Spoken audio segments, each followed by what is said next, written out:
Welcome to The Deal. I'm Kathleen Flynn, and I'm here at the Deal's M&A 2009 Outlook Conference, and I'm talking with Sydney Finkelstein, who's an author of several books, including Why Smart Executives Fail and the upcoming Think Again. So, of course, the obvious question to ask you is, why do smart executives fail?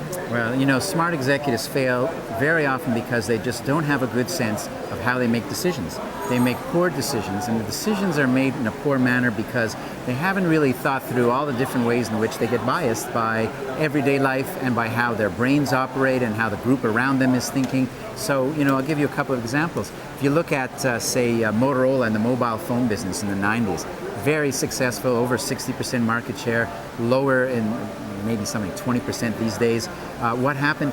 They thought the market was going to stay analog even though it was going digital. They had all the data in front of them. They had a sense of what was going on, but yet they still didn't respond. Why? Because they had a group of people that believed they had the right experience for the situation, but the experience was the wrong experience. The role of data and what sources the data comes from must be very important to leadership. Yeah, data is absolutely critical. And one of the things we found is those companies that are following the wrong path tend to keep looking for data that is confirming what they think. They keep looking for data that says, yes, I'm right and everybody else is wrong. And when they get data that is maybe a little more controversial, they tend to disregard or discount that data.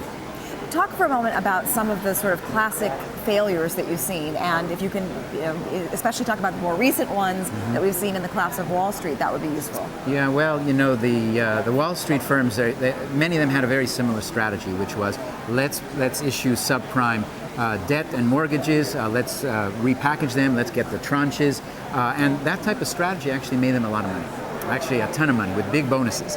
And so when you have a strategy that works, it makes a lot of money, you keep doubling down and tripling down on that. The problem here is that there were all kinds of warning signs that were out there. Every one of these firms had risk management people that were coming up into meetings and saying, we have some things you have to be concerned about, that you need to be worried about.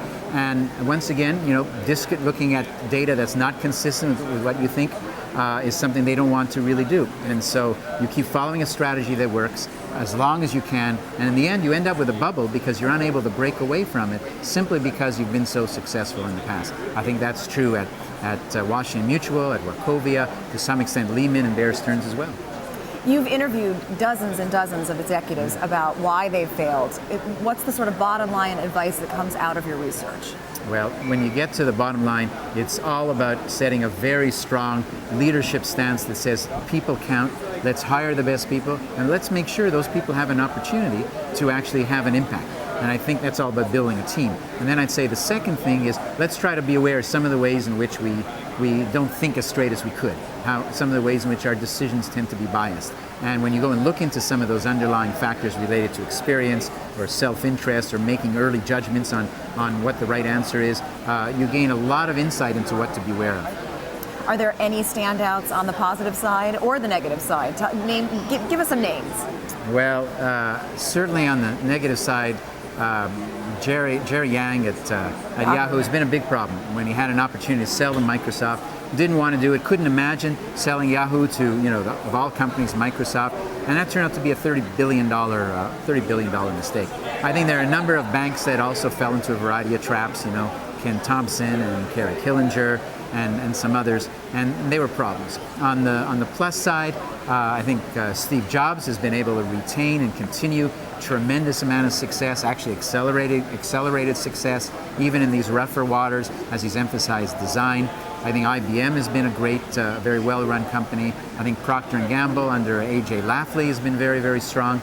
And I think we even should give some credit to Microsoft, because rather than go after Yahoo and keep raising the bid, which is very common in the M&A game, they walked away. Steve Ballmer walked away and said, this is too rich for me. And now is apparently not about to go back in.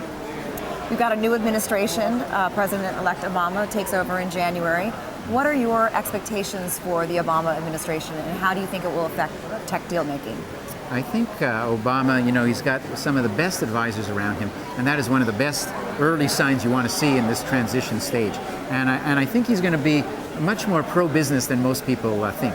I think he's got a vision that says he wants to have an impact on the overall economy and overall on a global basis as well, and is not going to be, I don't think, beholden to just one sector of the political spectrum. And I think when you look at some of the things he's done already with the transition team, and the number one word that comes out when you look at what Obama's done, it's only been 1 week since the election, the word is competence. He's exuding competence. And I think that's something that's going to play well and really is going to be a positive sign as we move into the transition into the new Obama administration. All right, well, thank you very much, Sidney Finkelstein, and you've got a new book coming out in January, Think Again. Thanks for talking with us.